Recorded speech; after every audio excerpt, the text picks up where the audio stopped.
जय हिंद साथियों, आप सभी का आपके अपने परिवार आसमा सिविल एकेडमी के इस डेली करंट अफेयर्स पे मैं इशार अहमद आप सभी का एक बार फिर से पुरजोर स्वागत करता हूं और आशा करता हूं कि आप सभी स्वस्थ हैं और बिल्कुल मस्त हैं। साथ ही साथ अपनी कॉम्पिटेटिव एग्जाम की तैयारी बेहतर जोरों शोरों से और एक युद्ध स्तर पे कर रहे हैं। मेरे प्रिय साथियों, आज हम पढ़ेंगे 12 जुलाई के इंपॉर्टेंट करंट अफेयर्स जो कि हमारे एग्जाम के लिए बहुत ही इंपॉर्टेंट है। तो वीडियो में मित्रगणों शुरू से अंत तक बने रहें। चैनल में अगर नए नए हैं तो चैनल को सब्सक्राइब जरूर कर लीजिएगा और अगर वीडियो में नए नए हैं तो चैनल को सब्सक्राइब करेंगे और अपने व्हाट्सएप स्टेटस पे भी लगाइएगा। ठीक है, मतलब इसे शेयर जरूर करिएगा ताकि उन बच्चों के पास ये पहुंच पाए जो रोज अपने डेली करंट अफेयर को अपडेट रखना चाहते हैं। ठीक है, अब देखिए उन तक ये वीडियो पहुंचेगा तो उनके लिए कंटेंट कार्यकारी होगा, है ना, कारगर होगा। अब उसको वो रोज नोट डाउन करेंगे, पढ़ेंगे और सफल हो जाएंगे। अब जब वो सफल होंगे तो आप भी सफल होगे और जब आप सफल होगे तभी तो हम सफल हो पाएंगे मेरे प्रिय साथियों।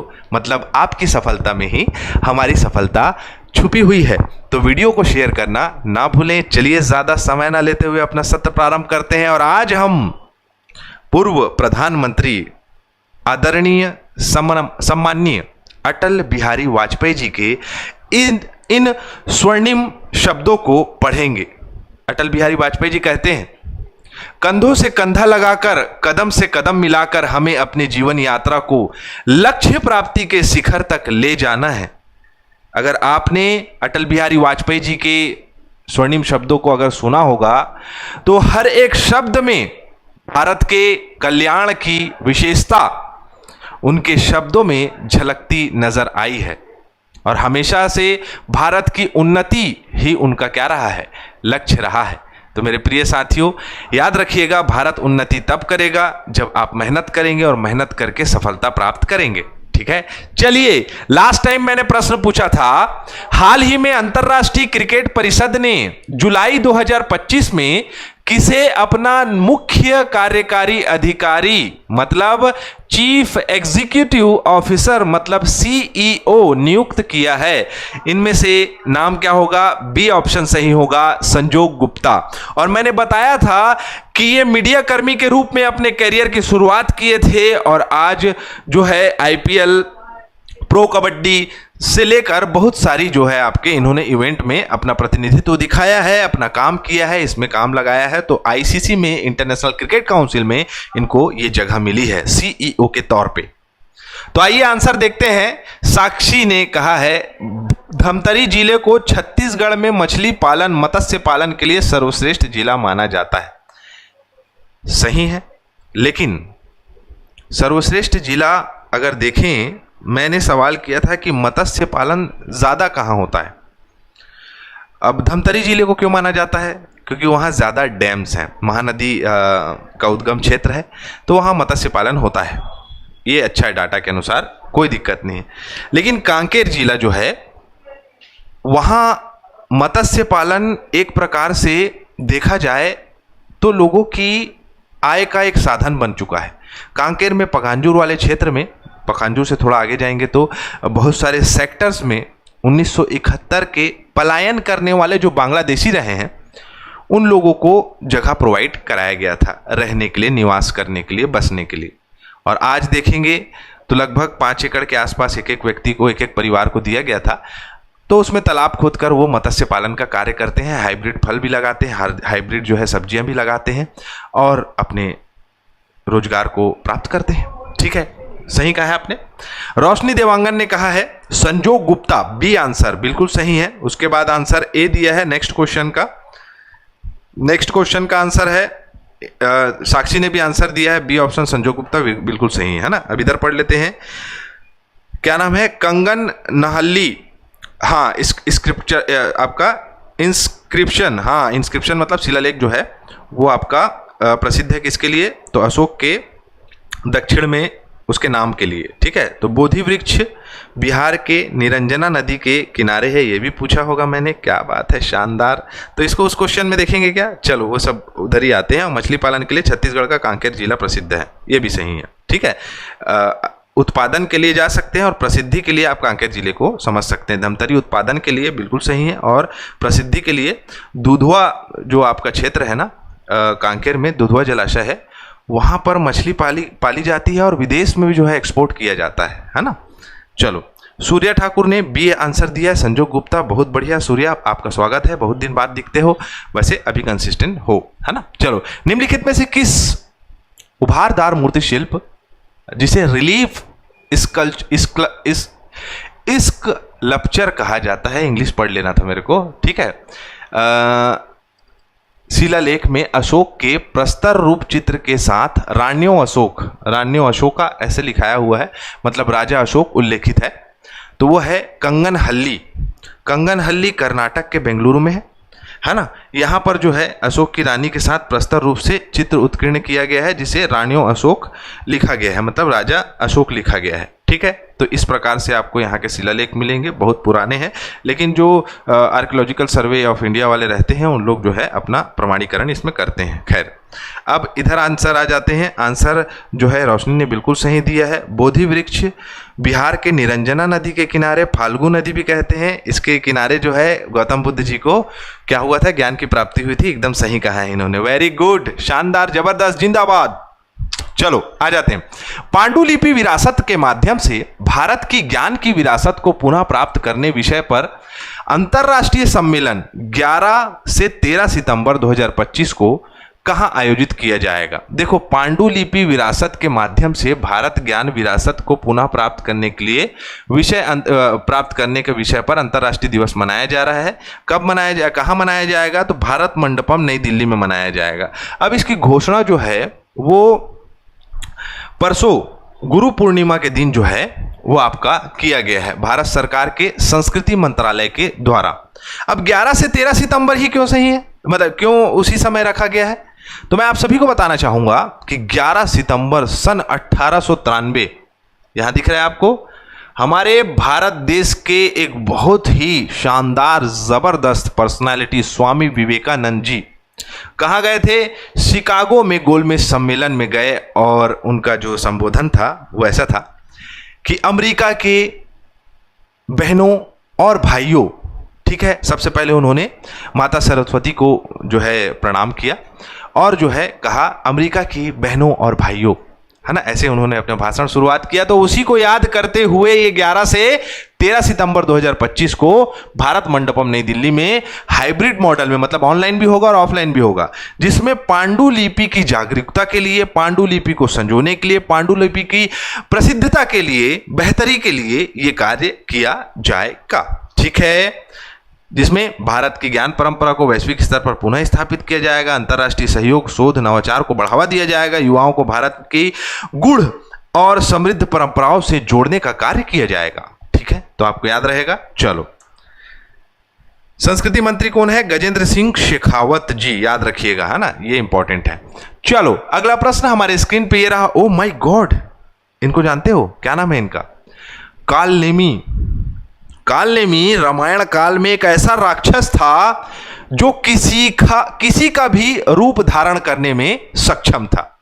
रावण के पास गया, रावण बोला कि कालनेमी तुम कोई सा भी रूप धारण कर लेते हो, तो बोलता है हाँ माय किंग माय लॉर्ड। तो ऐसे काहे घूम रहे हो मतलब जब रूप धारण कर सकते हो तो ऐसा मुंह बना के क्यों घूम रहे हो, ऐसा उन्होंने कहा था, ऐसा मीम्स बनता है, ऐसा जोक बनता है। तो कालनेमी जो है एक ऐसा राक्षस था, जब लक्ष्मण जी को तीर लग गया था तो उस समय हनुमान जी किसके लिए गए, संजीवनी बूटी को हासिल करने के लिए।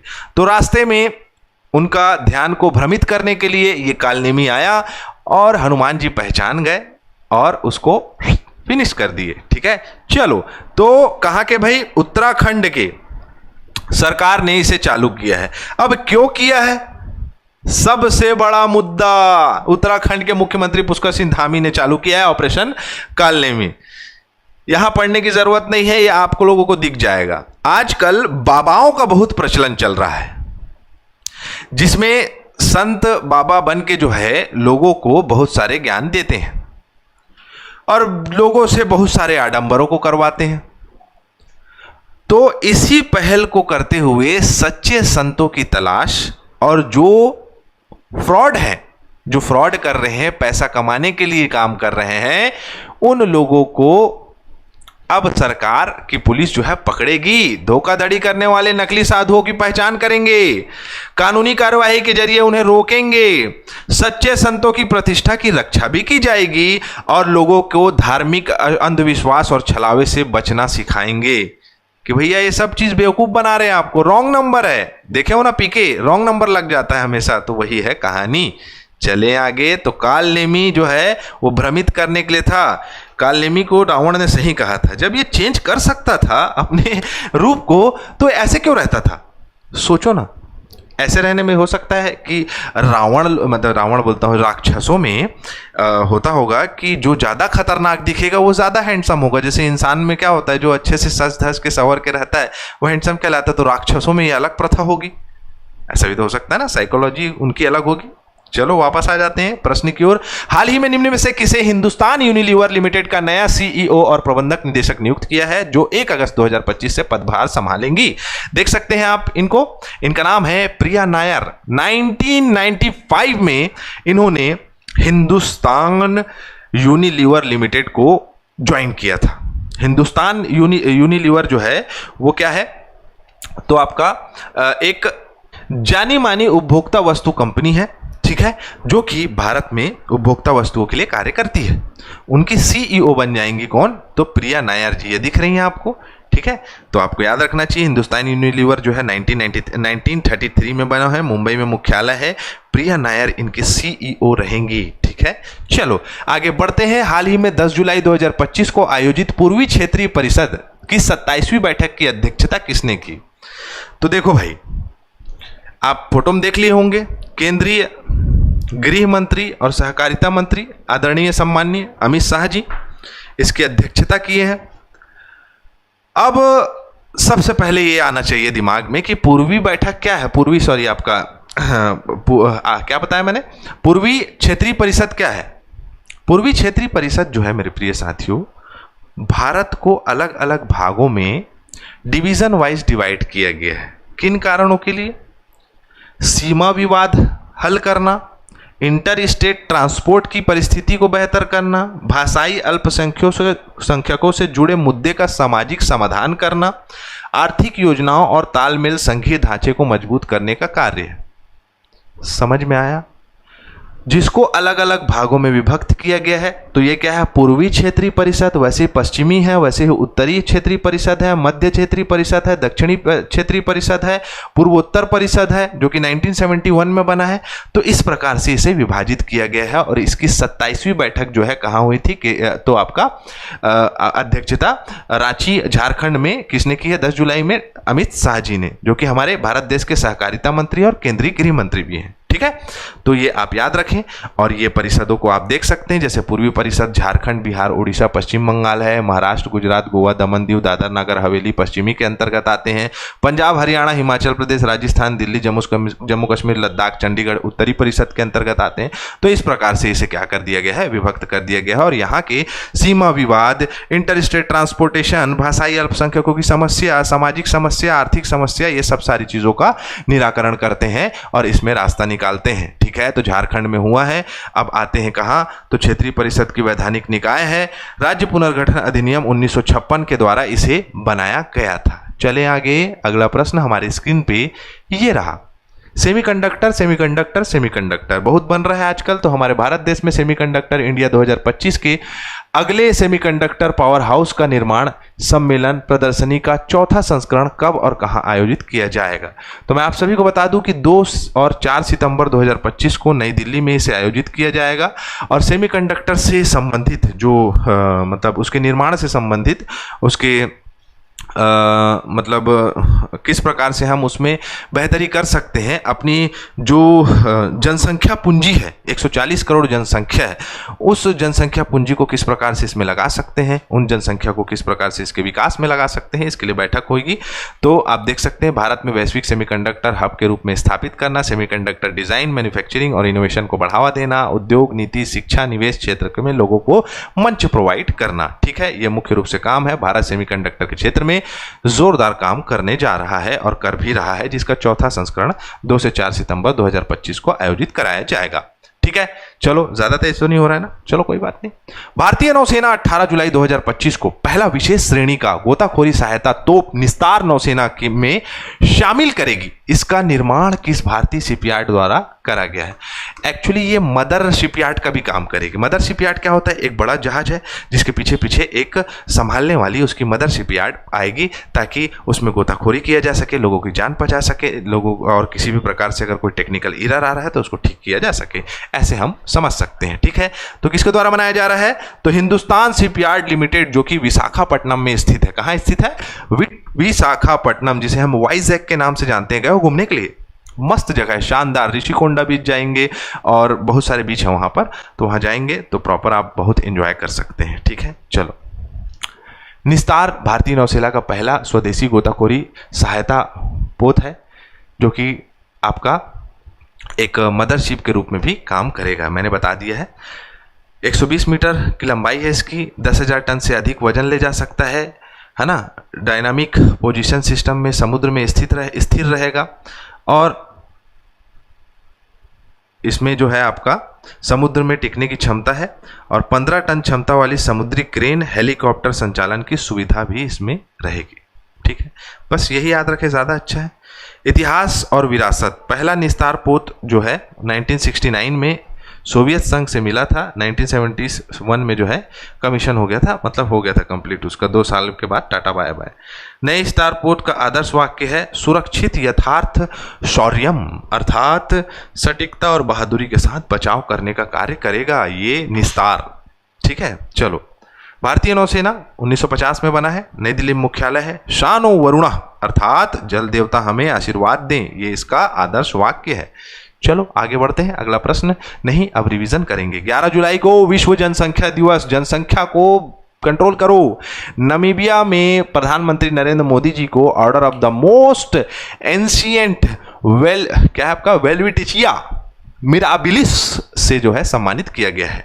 जेनिफर सिमंस दक्षिण अमेरिका के सूरीनाम देश की पहली महिला राष्ट्रपति बन गई हैं।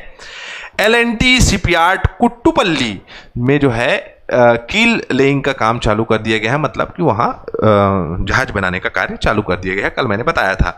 बिहार में महिलाओं को 35% आरक्षण मिलेगा जो वहाँ की स्थानीय निवासी होंगी। कसरगोड में मत्स्य विभाग उत्कृष्टता पुरस्कार 2025 इनको प्रदान किया गया है, जो कि केरल का एक लोकप्रिय जिला है। हाल ही में भारतीय मूल के किस व्यक्ति को टेक कंपनी एप्पल का नया मुख्य परिचालक अधिकारी नियुक्त किया है, मतलब कि चीफ ऑपरेटिंग ऑफिसर COO नियुक्त किया है? आपको आंसर देना है, लेकिन इसका भी आंसर देना है। मौर्य साम्राज्य के संस्थापक कौन थे? लइका वाले क्वेश्चन है, आप मतलब आंसर देना है। बिहार PSC के 2024 में पूछा है।